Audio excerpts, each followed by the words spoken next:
Hello everyone. पिछली video में हम लोग British expansion in India topic के प्रीवियस ईयर एनालिसिस देख रहे थे, जिसमें जो मोस्ट इंपॉर्टेंट थीम्स थी वो हम लोगों ने डायरी में नोट डाउन कर ली थी। फॉर एग्जांपल इस टॉपिक से जो सवाल बन रहे थे वो सिंपल बन रहे थे, या हम लोगों को पॉलिसीज़ पता होनी चाहिए थी। फिर जो यूरोपियन ब्रिटिशर्स ने जो वॉर लड़े थे with respect to European power and Indian rulers, वो पता होना चाहिए था। उसके बाद अगली थीम्स हमारी ये थी कि फोर्ट फोर्ट विलियम या फिर जॉर्ज हो या फिर डेविड हो या फिर एंजेलो, इनके बारे में बेसिक जानकारी होनी चाहिए थी। Governor general of India, viceroy, secretary of state, इसके बारे में थोड़ी सी जानकारी होनी चाहिए थी। और ट्रीटीज़ और बैटल के बारे में जानकारी होनी चाहिए थी। ये ओवरऑल इस पूरे चैप्टर का क्रक्स था। उसके बाद हम लोगों ने पॉलिसीज़ वाले सेगमेंट को पिछली वीडियो में ख़त्म कर लिया था, सारी पॉलिसीज़ को। आज हम लोग ये देखेंगे कि ब्रिटिशर्स जो है with respect to European powers किस तरह से उनको हराते हैं और किस तरह से सोल यूरोपियन पावर बच जाती है इंडिया में। फिर उसके बाद आने वाली वीडियोज़ में हम लोग ये देखेंगे कि वो नेटिव रूलर्स को किस तरह से चैलेंज करते हैं उनकी अथॉरिटी को।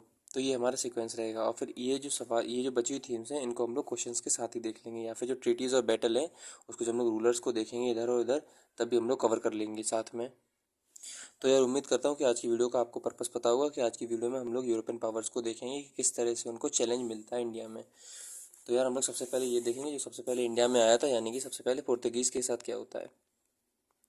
अच्छा, जो हमारा अप्रोच है वो सिंपल रहेगा, क्या कि हम लोग सारे टॉपिक्स को टाइमलाइन पे देखेंगे। क्यों टाइमलाइन पे देखने का ये फ़ायदा है, फॉर एग्जांपल कोई भी हमारा टॉपिक है, हम लोग क्या कोशिश करेंगे उसको एक पेज में पूरा लाने की कोशिश क्या करेंगे, उसको एक पेज पे लाएंगे पूरा। कोई भी टॉपिक हो, चाहे फॉर एग्जांपल हम लोगों ने पिछली बार लेटर मुगल्स को देखा था, उसका एक्सप्लेनेशन पूरा एक पेज का था। उसके बाद हम लोगों ने दूसरे टॉपिक को देखा था एडवेंट ऑफ यूरोपियन, वो भी एक पेज का था। उसके बाद हमारा जो अगला टॉपिक था, फॉर एग्जांपल जो अभी हम लोग देख रहे हैं ब्रिटिश एक्सपेंशन इन इंडिया, वो भी हमारा एक पेज में आ जाएगा। ऐसे ही हिस्ट्री के जितने भी चैप्टर हैं वो हमारी ये कोशिश रहेगी कि 15 से मैक्सिमम 20 पेजेस में हमारा टॉपिक आ जाए, पूरा हिस्ट्री खत्म हो जाए। अब इसका सिग्निफिकेंस क्या है, चलो आप 20 नहीं आप 30 पेज में ले आओगे उसको, यानी कि आप पूरी हिस्ट्री को 30 पेज में ले आओगे। अब इससे क्या हो जाएगा, इससे ये हो जाएगा कि आपने पूरे एक सब्जेक्ट को crisp concise to the point में 30 पेज में ले आए। अब जब 30 पेज में आप किसी सब्जेक्ट को ले आओगे तो आप ये मान लो कि for example Saturday, generally Sunday को बच्चे जो होते हैं वो ऑफ करते हैं पढ़ाई से। अब मान लो सैटरडे को आपने क्या किया, कोचिंग पढ़ी या फिर आपने क्लास ली। क्लास लेने के बाद आपने सोचा कि मैं मॉडर्न हिस्ट्री को रिवाइज करता हूँ, तो जब मंडे को वापस आपकी पढ़ाई रिज्यूम होगी किसी आम स्टूडेंट की वर्सेस आपकी, तो मंडे तक आप उसको सैटरडे संडे मंडे, यानी कि अगर आप 3 दिन में 10-10 चैप्टर रोज़ पढ़ोगे, अगर आपके नोट्स 30 पेज के बने होंगे, तो आराम से आप 3 दिन में वापस मंडे तक उस पूरे सब्जेक्ट को रिवाइज कर पाओगे। तो ये इसका फ़ायदा हो जाएगा क्रिस्प और कंसाइज नोट का, क्या कि आपका रिवीजन बहुत ज़्यादा हो जाएगा। उसके बाद इसका दूसरा एक और फ़ायदा है क्या, जब आप 30 पेज के नोट्स होंगे ना, उसका जब आप कोई भी अपनी बुक पढ़ोगे या कुछ भी पढ़ोगे, एनसीईआरटीज़ पढ़ोगे, कुछ कोई भी स्टैंडर्ड बुक पढ़ोगे, तो आप उसमें कोई भी मटेरियल आराम से ऐड ऑन कर सकते हो। कैसे कि हम लोग नोट्स इस तरह से बना ही रहे हैं, आप उस टॉपिक में जाओगे और तुरंत उस चीज़ को ऐड ऑन कर लोगे। तो ये मेरी पूरी अप्रोच है। तो हम लोग क्या करेंगे, टाइमलाइन बनाएंगे और टाइमलाइन पे हम लोग सारी चीज़ें देखते जा रहे हैं। तो जब हम लोग पुर्तगीज़ की बात करते हैं तो अगेन अप्रोच सिंपल, टाइमलाइन। सबसे पहले अब हम लोग पुर्तगीज़ के बारे में या फिर डच, डेन्स, इंग्लिश, फ्रांस के बारे में बेसिक जानकारी ले चुके हैं सारी टाइमलाइन पे। अभी हम लोग क्या कर रहे हैं कि वो किस तरह से हारते हैं, किस तरह से उनका डाउनफॉल होता है। तो सबसे पहले पुर्तगीज़ में हमें याद रखना 1603 में क्या होता है। सबसे पहले ब्लॉकेड हो जाता है। ब्लॉकेड मतलब घेराबंदी लगा दी जाती है, ब्लॉकेड ओवर गोवा। इससे क्या होता है, इससे उनको बहुत ज़्यादा फाइनेंशियल लॉस झेलना पड़ता है। अगला क्या होता है, 1612 में हम लोग देख चुके थे बैटल ऑफ स्वाली होता है। बैटल ऑफ स्वाली होता है किस किस के बीच में, बैटल ऑफ स्वाली होता है हमारा पुर्तगीज़ एंड इंग्लिश के बीच में, जिसमें क्या होता है पुर्तगीज़ हार जाते हैं। 1612 के बाद 1635 आता है, जिसमें क्या होता है अगेन फाइनेंशियल लॉसेस होते हैं। फाइनेंशियल लॉसेस क्यों होते हैं, फाइनेंशियल लॉसेस इसलिए होती हैं क्योंकि गोवा में क्या जाता है, एक एपिडेमिक आ जाता है, एपिडेमिक इन गोवा। उसके बाद क्या होता है 1661, एक अगली साल आती है 1661 में। मैंने आपको बताया था कि कैथरीन ब्रिगेंजा की और चार्ल्स सेकंड की शादी होती है, जिसमें चार्ल्स सेकंड को डाउरी में क्या मिलता है, डाउरी में बॉम्बे मिल जाता है, यानी कि इनके हाथ से बॉम्बे भी चला गया। उसके बाद क्या होता है 1661 के बाद 1663 आता है, यानी कि 2 साल में क्या होता है, डच हमला करते हैं। डच अटैक्ड पुर्तगीज इन मालाबार कोस्ट। जो मालाबार कोस्ट है, कोकन कोस्ट है, उम्मीद करता हूँ आपको पता होगी, कोरोमंडल कोस्ट वगैरह क्या होता है क्या नहीं। तो जो मालाबार कोस्ट है, जो पुर्तगीज़ होते, जो डच होते हैं वो पुर्तगीज़ को मालाबार कोस्ट पर हमला करते हैं और उनकी जितनी भी टेरिटरीज होती हैं उसको कैप्चर कर लेते हैं, एंड कैप्चर ऑल टेरिटरीज,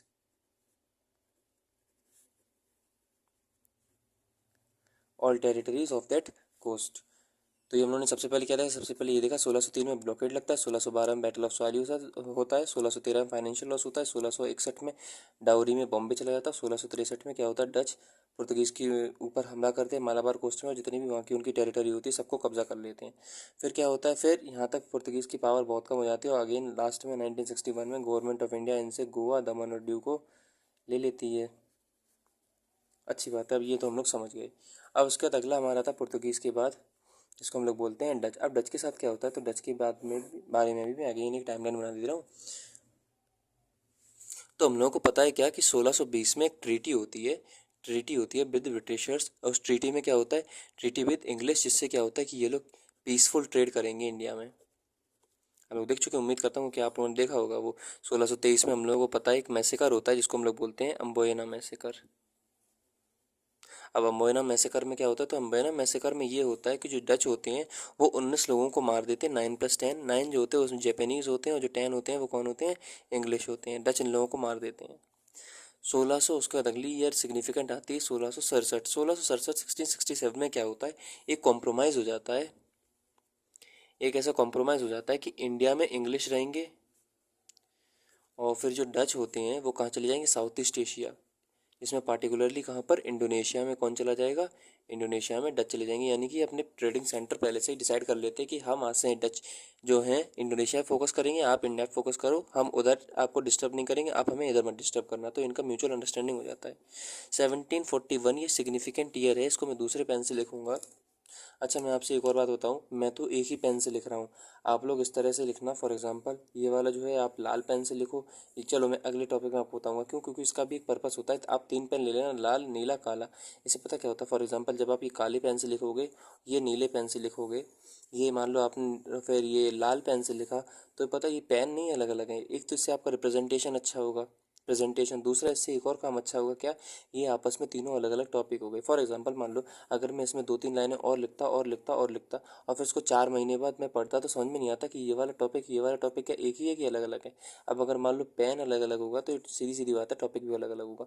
तो अभी तो ये छोटा छोटा है, बाद में जब हम लोग रेवोल्यूशनरीज एक्टिविटीज़ को देखेंगे ना, तो जब रेवोल्यूशनरीज एक्टिविटीज़ को देखते हैं हम लोग, तब आपको ये बात समझ में आएगी कि हाँ अगर हमारे पेन अलग अलग होते, फॉर एग्जांपल मान लो अगर ये नीला होता है, ये काला होता, तो हम लोग देख के पहचान जाते कि अच्छा यहाँ पर जो बात है ये मिक्स नहीं हो रही है, ये अलग टॉपिक चल रहा है, ये अलग टॉपिक चल रहा है। तो इसलिए मेरी आपसे बस सजेशन ये है कि आप लोग अलग अलग पेन रखना, इससे आपको बाद में अच्छा देखने में भी लगेगा, और बाद में आप रिटेंशन भी अच्छी तरह से कर पाओगे कि हाँ ये हमारा टॉपिक अलग है, ये अलग है।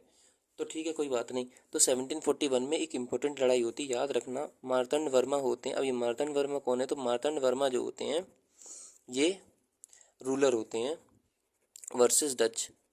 तो मार्तन वर्मा वर्सेस डच के बीच में एक लड़ाई होती है, उसको हम लोग बोलते हैं बैटल ऑफ चोलाचल। अगर आपने पिछली वीडियो मेरी देखी होगी तो उसमें बैटल ऑफ चोलाचल जो है वो सीडीएस में 2 बार रिपीट हुआ है, 2023 में भी, 2022 में भी। और कोई बड़ी बात नहीं, सिविल सर्विसेज में भी रिपीट हो कि 1741 में जो बैटल लड़ा गया था बिटवीन रूलर ऑफ त्रावणकोर जिसका नाम था Martand Verma and between Dutch, उसका नाम क्या था, तो उसका नाम था बैटल ऑफ चोलाचोल। या फिर यही पूछा जा सकता है बैटल ऑफ चोलाचोल जो था वो किस साल में लड़ा गया था और किसके बीच में, तो बैल मार्तंड वर्मा वर्सेस डच के बीच में लड़ा गया था, जिसमें मार्तंड वर्मा जो थे वो जीत गए थे। तो यानी कि समझे यहाँ पे डच जो थे उनकी जो प्रेजेंस थी उस पर और क्या पड़ गया, उस पर एक बार फिर से डेंट पड़ गया। तो मार्तंड वर्मा इसमें जीत जाते हैं, और जीतने के बाद वो एक ट्रीटी साइन करते हैं। अब अगेन ट्रीटी वाली हम लोग थीम्स देख चुके हैं, ट्रीटी जो है वो इंपॉर्टेंट बन जाती है। ट्रीटी का नाम होता है ट्रीटी ऑफ मवेली करा। तो 1741 में क्या होता है, लड़ाई होती है जिसको हम लोग बैटल ऑफ चोलाचल बोलते हैं। मार्तंड वर्मा जीत जाते हैं, त्रावणकोर के राजा, डच हार जाते हैं, और एक ट्रीटी साइन होती है कब, तो ट्रीटी साइन होती है 15 अगस्त को। ठीक है, तो 15 अगस्त 1753 को तकरीबन 12 साल बाद ये साइन होती है। अब आखिरी हम लोगों को याद रखनी है क्या कि 1759 आता है। अब देखो 1750, अब मान लो अगर मैं नीले पेन से लिखूंगा तो मिक्स हो जाएगा, इसलिए मैं क्या करूँगा, पेन को बदल लूँगा। तो मैंने मान लो ये वाला पेन ले लिया लाइट ब्लू, सॉरी इसको क्या बोलते हैं, बॉल पेन। तो 1759 में मैं क्या लिख दूंगा, 1759 में हम सबको पता है कि एक बैटल होता है, इसका नाम क्या होता है, बैटल ऑफ बेदरा। अब बैटल ऑफ बेदरा क्यों सिग्निफिकेंट है, क्योंकि बैटल ऑफ बेदरा या फिर इसी का नाम बैटल ऑफ चिंसुरा या फिर इसी का नाम क्या है, बैटल ऑफ हुगली है। इसमें क्या होता है, डच प्लस मीर जाफ़र एक तरफ हो जाते हैं, ये वर्सेस किसके हो जाता है, वर्सेस ईस्ट इंडिया कंपनी को हो जाता है, जिसमें ईस्ट इंडिया कंपनी जीत जाती है, और डच होती है इसका पत्ता बिल्कुल इंडिया से साफ हो जाता है। कह देते कि आप इंडोनेशिया में ही जाओ, इंडिया की इंटरनल पॉलिटिक्स में इंटरफेरेंस करना बंद करो। उसके बाद में एक और ईयर आती है जिसको मैं नीचे लिख दे रहा हूँ 1825। 1825 में याद रखने वाली बात ये है कि ब्रिटिश गॉट ऑल डच टेरी TERRI TORY। तो उम्मीद करता हूँ आपको ये पुर्तगाल का भी समझ में आया होगा, डच का भी समझ में आया होगा कि किस तरह से इनका क्या बोलते हैं उसको, इंडिया से एग्जिट हुआ। तो ये हम लोगों ने समझ लिया। उसके बाद ये हमारा हो गया। अब डेन्स के बारे में आपको ज़्यादा बताऊंगा नहीं, क्यों? क्योंकि डेन्स जो थे वो शुरुआत से कभी भी ज़्यादा कॉलोनियल एक्टिविटीज़ में या फिर ट्रेडिंग एक्टिविटीज़ में ज़्यादा बिलीव करते नहीं थे। उनका शुरुआत से ही जो पर्पस था वो मिशनरी एक्टिविटी से ज़्यादा था। तो डेन्स के बारे में अगर फटाफट मैं रिवाइज करा दूँ, 1616 में Danish east India company form होती है। 1620 में ये अपनी फैक्ट्री स्टैब्लिश करते हैं। कहाँ पर? तो ये फैक्ट्री स्टैब्लिश करते हैं ट्रैंग क्यू बार में।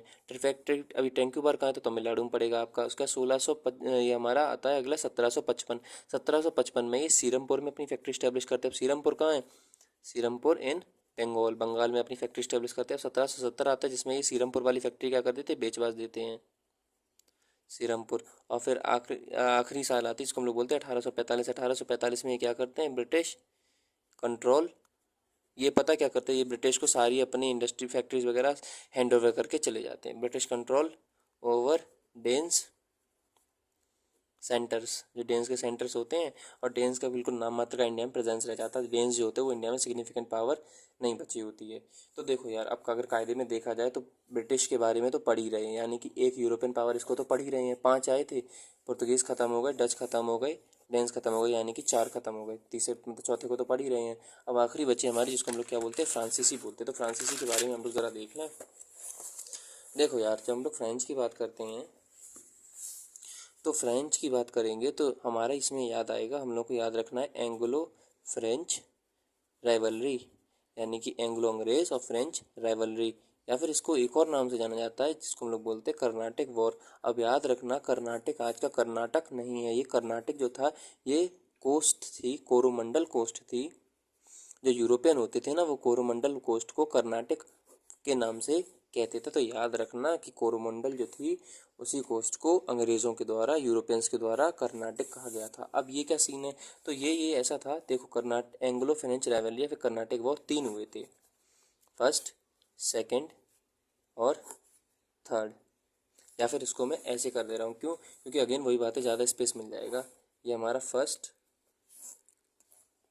सेकंड, थर्ड पे भी ज़्यादा ध्यान देना नहीं, फर्स्ट और सेकंड को देखो। अब क्या हुआ? ये हुआ दोस्त, मैं आपको बताऊँ। तो देखो, जब फर्स्ट कर्नाटक की बात करते हैं, वही again first Anglo Karnataka war बोल दो या फिर एंग्लो फ्रेंच राइवलरी बोल दो। एंग्लो फ्रेंच राइवलरी ज़्यादा नहीं लिखेंगे, ठीक है? Anglo French. फर्स्ट क्यों होता है? फर्स्ट इसलिए होता है, पता क्या होता है? एक अंग्रेज़ होता है जिसका नाम होता है बार्नेट।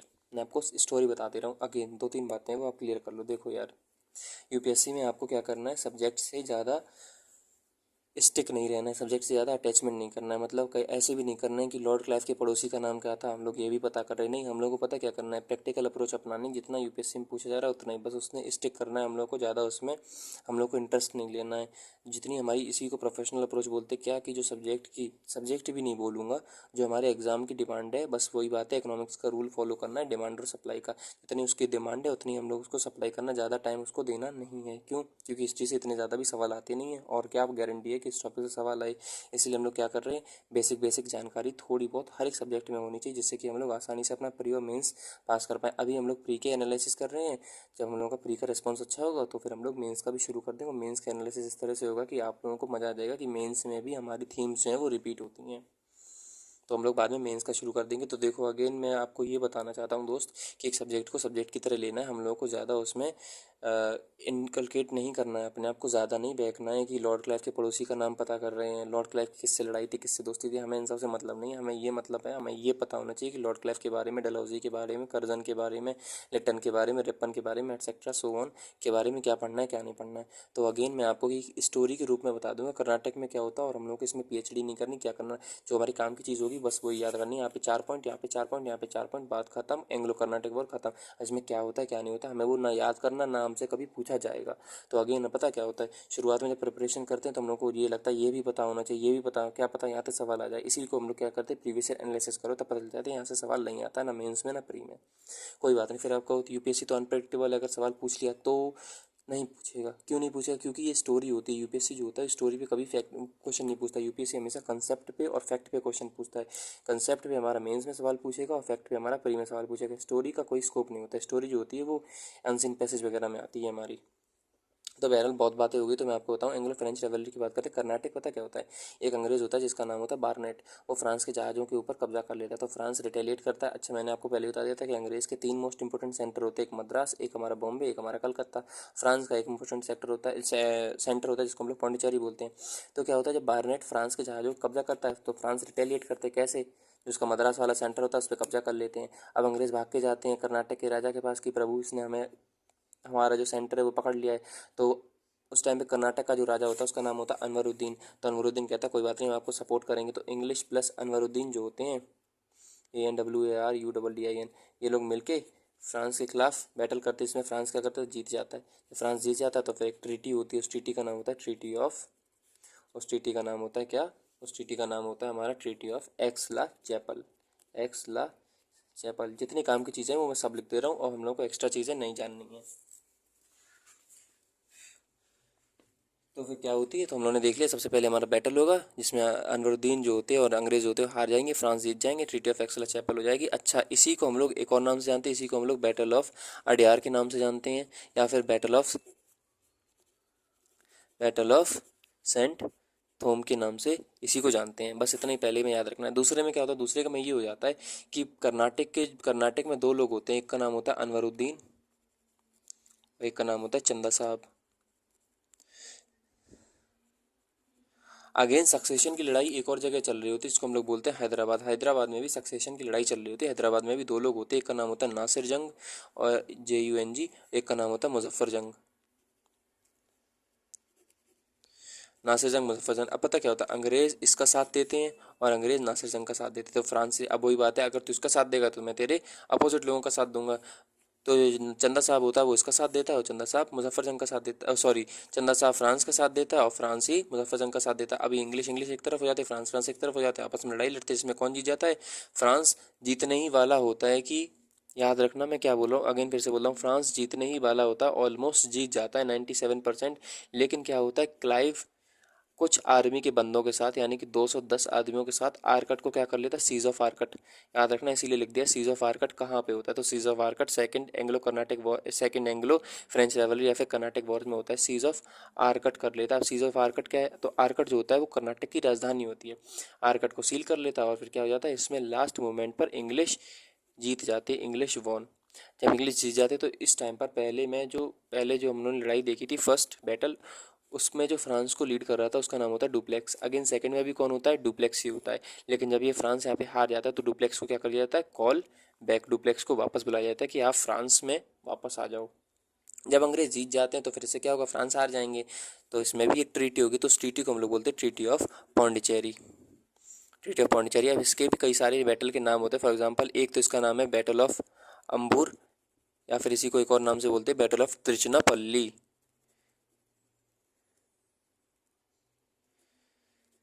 Battle of Trichinopoly. अब थर्ड में क्या होता है? तो थर्ड में ये होता है, पहले क्या करते हैं, पहले बार्नेट जो होता है जो कि अंग्रेज होता है वो फ्रांस के जहाज़ों को कब्जा करता है। इस बार उल्टा हो जाता है। फ्रांस होता है, फ्रेंच होता है जिसका नाम होता है काउंटे दी लाली। अब ये काउंटी दिलाली क्या करता है? काउंटी दिलाली सेंट डेविड के ऊपर कब्जा करता है। सेंट डेविड क्या होता है? अंग्रेजों का एक सेंटर होता है। सेंट डेविड जो कि तमिलनाडु में, उसके ऊपर कब्जा करता है। तो जो अंग्रेज होते हैं वो वापस रिटेलिएट करते हैं और इस काउंटी दिलाली को हरा देते हैं। एक बैटल होता है, इसका नाम क्या होता है? बैटल ऑफ बॉन्डिवॉस, जो कि क्या यूपीएससी का एक प्रीवियस और ऑप्शन भी है। बैटल ऑफ बॉन्डिवॉस होता है कब होता है? 1760 में, जिसमें क्या हो जाता है? फ्रांसीसी हार जाते हैं, इंग्लिश जीत जाते हैं। और एक फाइनली लास्ट में ट्रीटी होती है, इसका नाम क्या होता है? Treaty of Paris. ठीक है। ट्रीटी ऑफ पेरिस में एक फाइनल बात निकल के आती है क्या, कि आज से जो फ्रांसीसी हैं वो इंडिया में केवल अपने कॉमर्शियल इंटरेस्ट को सिक्योर करेंगे, ना कि इंडिया में कोई भी मिलिट्री इंस्टॉलेशन वगैरह बनाएंगे। इससे क्या होता है, फ्रांस का इंडिया में मिलिट्री वाला या फिर जो दूसरी एक्टिविटीज़ जो होती हैं एक कमर्शियल के अलावा, वो सारी का स्कोप बंद हो जाता है। और यहाँ से फ्रांस जो होते हैं वो केवल अपना ट्रेड पे फोकस करते हैं। तो यार हम लोगों ने आज की वीडियो बहुत लंबी हो गई। आज की वीडियो में हम लोगों ने यूरोपियन पावर को वो किस तरह से डील करते हैं वो सारे देख लिया, चाहे पुर्तगाल हो, चाहे डेन्स हो, चाहे डच हो, चाहे हमारा कर्नाटक हो। अगली आने वाली वीडियो में वो किस तरह से नेटिव रूलर्स को, किस तरह से उनका नेटिव रूलर के साथ रिलेशन होता है, चाहे फिर वो डच हो, सॉरी, चाहे वो हमारे सिख हों, राजपूत हो, मराठा हो, या फिर बंगाल हो, बर्मा हो, सिंध हो, अफगानिस्तान हो, इन सभी को किस तरह से डील करेंगे वो हम लोग देखेंगे अगली वीडियो में। आज की वीडियो आपको कैसी लगी, और जो मैंने आपको समझाया था क्या, कि हम लोगों को ज़्यादा किसी सब्जेक्ट के साथ इमोशनल अटैच नहीं होना है, हम लोग केवल अपना टारगेट पूरा करना है। टारगेट क्या है? यूपीएससी में सिलेक्शन। तो चाहे सीएपीएफ का एग्जाम दो, चाहे फिर एनडीए का, सीडीएस का, या फिर सिविल सर्विस का, हमें केवल केवल सिलेक्शन चाहिए। उतना ही पढ़ना है सब्जेक्ट से जितने से हमारा काम चल जाए, और crisp concise to the point notes बनाने हैं, फालतू की बातें करनी नहीं है, केवल काम करो, आगे चलो। तो यार आज की वीडियो कैसी लगी कमेंट में ज़रूर बताना। अगली वीडियो में हम लोग मिलेंगे। टिल देन जय हिंद, जय भारत। अच्छा, अपना सजेशन भी बता देना, ठीक है दोस्त। चलो, टिल देन जय हिंद, जय भारत।